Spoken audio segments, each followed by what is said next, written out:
নোয়াখালী, কুমিল্লা, চট্টগ্রাম বিভাগের মানুষগুলা একটু ফুটানি টাইপের হয় বেশি। এর কারণটা কি জানেন? এরা যদি একটু পড়ালেখা করে, ধরেন নিম্ন একেবারে 7, 8, 9 কিংবা 10 পর্যন্ত পড়ে, এরা কোনো কর্ম করতে চায় না। ঘরের যে গৃহস্থের কিংবা খামারের যে কাজকামগুলা, এগুলো কোনোভাবে এরা করবে না।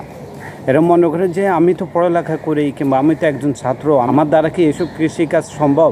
আমি কিভাবে এসব করব?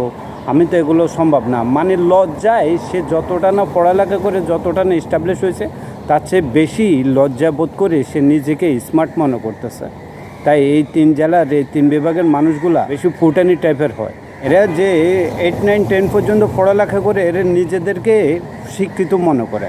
টাকার পরের যে মানুষগুলা, এরা যতই পড়ালেখা করুক না কেন, এরা এমনও দেখা যাচ্ছে যে ডিগ্রি অর্জন করেই নিজে কৃষিকাজ করতে খুব পছন্দ করে। এরা নিজেরাই গরু পালতে পছন্দ করে। এরা নিজেরাই পড়ার ফাঁকে ফাঁকে যে কোনো একটা চাকরি করে। একটা নিম্ন শ্রেণীর সিকিউরিটি চাকরি করে। এরা চাকরিকে, কর্মকে কর্ম মনে করে, আর নিজের শিক্ষাটাকে শিক্ষিত মনে করে। এরা শিক্ষার জায়গাকে শিক্ষায় রাখে, আবার নিজের কর্মটাকে একটা চাকরি হিসেবে মেনে নেয়। এই কারণে ওই জেলার মানুষগুলা খুব একটা স্টাবলিশ। ওরা কখনো লজ্জা বোধ করে না। ওরা নিজের কাজ নিজেরাই করতে পছন্দ করে। 3 জেলার মানুষেরা খুব বেশি উদ্যোক্তা হতে পারে না। বেশিরভাগ পরের অধীনে গোলামি করতে পছন্দ করে।